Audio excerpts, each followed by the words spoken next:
Welcome back, students. As you know that we are discussing about chapter number 6, flow of heat, and already I had told you about sea and land bridges. Last class में हम लोगों ने last point जो पढ़ा था बेटा वो सी and land bridges के बारे में पढ़ा था कि sea and land breezes are क्या होती हैं ये? These are convectional currents. Clear? So today we will read about this. See about sea and land bridges. Mostly in coastal areas, the bridge flows from sea to land during day and land to sea during the night. बेटा जो coastal areas होते हैं वहाँ पे क्या होता है कि ज़्यादातर यही ऑब्ज़र्व किया गया है कि जो ब्रिजेस फ्लो करती हैं वो डे टाइम में सी टू लैंड फ्लो करती हैं and land to sea flow करती हैं नाइट में. ठीक है. सो लेट्स सी ब्रिजेस जो होती हैं ये क्या करती हैं, ये डे में ब्लो करती हैं. क्लियर? एंड दिन में ब्लो करती हैं. तो दिन में ब्लो करने का मतलब होता है भाई कि ये सी टू लैंड ब्लो करती हैं. क्यों ऐसा होता है? सो इसका रीज़न है बेटा कि जो लैंड होती है that heats up more than water during day. दिन में जो लैंड होती है वो वाटर से ज़्यादा हीट होती है. ठीक है. और जो लैंड के सरफेस पे जो एयर प्रेजेंट होती है दैट गेट्स हीटेड, वो गर्म हो जाती है and becomes lighter and rises up, वो ऊपर की तरफ उठ जाती है. ठीक है. अब भाई एयर जब राइज अप हो जाएगी तो वहाँ पे क्या होगा, एक स्पेस, एक ब्लैंक स्पेस क्रिएट हो जाएगा. तो उस स्पेस को फिल कौन करेगा? Air from the sea. Clear? जो एयर सी के पास होगी. ठीक है. Over the seas the air is cooler and heavier. वो एयर क्या होती है, वो कूल होती है और हैवी होती है. And it rushes to take place created by hot rising air over the land surface. Clear? So इसको हम लोग बोलते हैं सी ब्रिज. ठीक है. Next we talk about land breeze. Land breeze क्या होता है भाई? It blows during night. ये नाइट में ब्लो करता है. तो नाइट में ब्लो करता है तो क्या होता है बेटा, लैंड टू सी ब्लो करेगा. ठीक है. तो लैंड टू सी क्यों ब्लो करेगा? क्योंकि लैंड बेटा जो होती है ना वो जितनी जल्दी हीट होती है उतनी ही जल्दी कूल भी हो जाती है in comparison to water. Clear? And the air over the sea, जो सी के ऊपर सी सरफेस पे जो एयर होगी बेटा वो क्या होती है, वो वार्म रहती है, वो गर्म रहती है. एंड अब वो क्या करेगी, जो एयर प्रेजेंट है over the see that rises up, और वहाँ पे एक ब्लैंक स्पेस क्रिएट होगा. सो वो जो प्लेस होगा that is being occupied by the air coming from land to sea. Clear रहेगा? सो सी ब्रिज और लैंड ब्रिज बेटा एक सिंपल सा कॉन्सेप्ट है. ठीक है. कि हवाएं जो होती हैं वो लैंड से सी और सी टू लैंड ब्लो करती हैं. क्यों ब्लो करती हैं? Because of heating of land. तो ये जान लेते हैं कि जो लैंड होती है बेटा वो जितनी जल्दी हीटअप होती है उतनी ही जल्दी कूल भी हो जाती है. Clear? Next we will discuss about some applications of convection. बेटा जो हम लोग अपने आसपास में देखते हैं कुछ एप्लीकेशंस ऑफ कन्वेक्शन, उनके बारे में हम लोग डिस्कस करेंगे. First one is ventilators.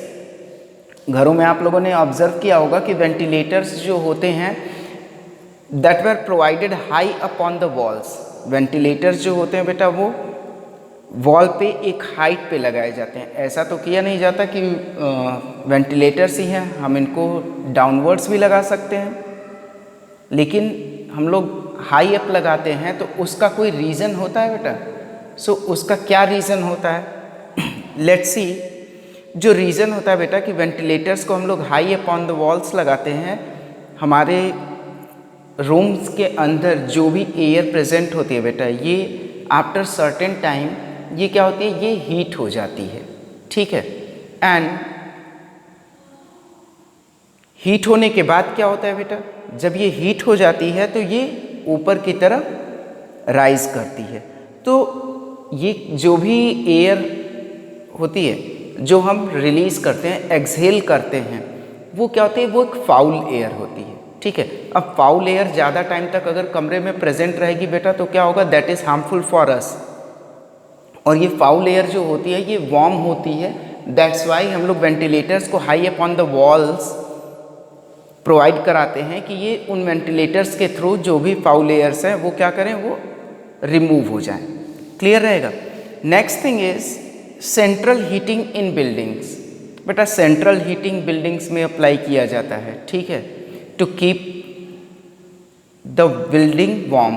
Clear, वहाँ का टेम्परेचर मेंटेन रखने के लिए कैसे होता है बेटा, वहाँ पे क्या किया जाता है कि वाटर जो है या ऑयल बॉयलर में बॉयल किया जाता है जो कि कन्वेक्शनल करेंट्स प्रोड्यूस करता है, ठीक है, and that is being circulated by pipes through various rooms.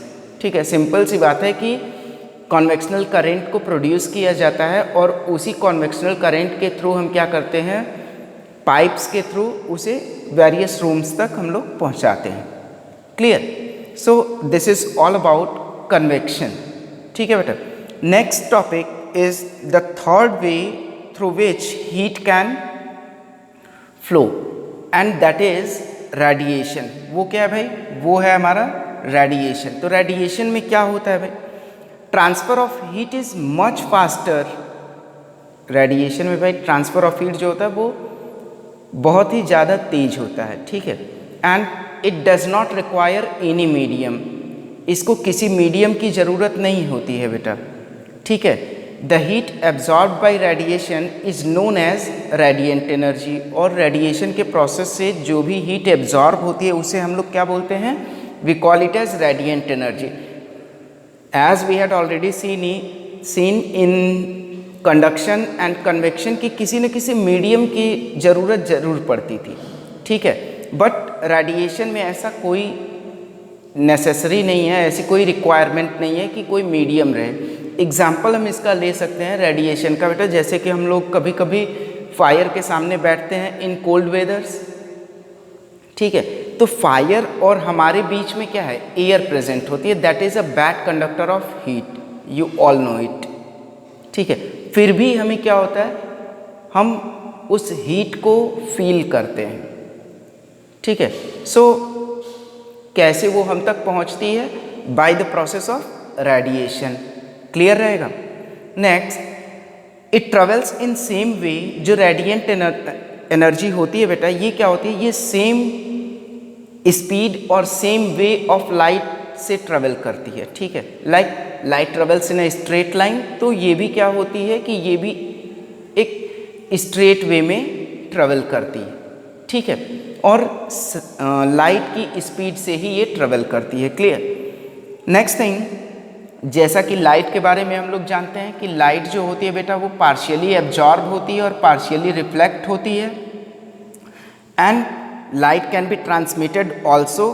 सो जो रेडिएंट एनर्जी होती है, it is also partially absorbed, partially reflected, and it can be transmitted also. Got it? And one more thing, आप लोगों ने खुद भी feel किया होगा, like dark color objects absorb or radiate more heat than light colored objects. Clear? Means dark colored objects जो होते हैं बेटा, ये ज़्यादा heat absorb या radiate करते हैं, ठीक है, in comparison to light coloured objects. Got it? ऐसा क्यों मैंने बोला, क्योंकि यदि आप लोग समर टाइम में या फिर विंटर्स में, पहले हम लोग समर की बात कर लेते हैं, यदि हम if we are going to wear dark colour clothes, we are going to feel much hot and uncomfortable. But यदि हम विंटर्स में ऐसा करते हैं, then we are going to feel much comfort. Got it? So ये एक best example था जिससे हम ये समझ सकते हैं कि डार्क कलर्ड ऑब्जेक्ट्स जो होते हैं वो that absorbs more heat than light coloured objects. Okay, so students, this is all about today's class. In our next class we will discuss about some applications related to radiation. Okay, so thank you and have a nice day.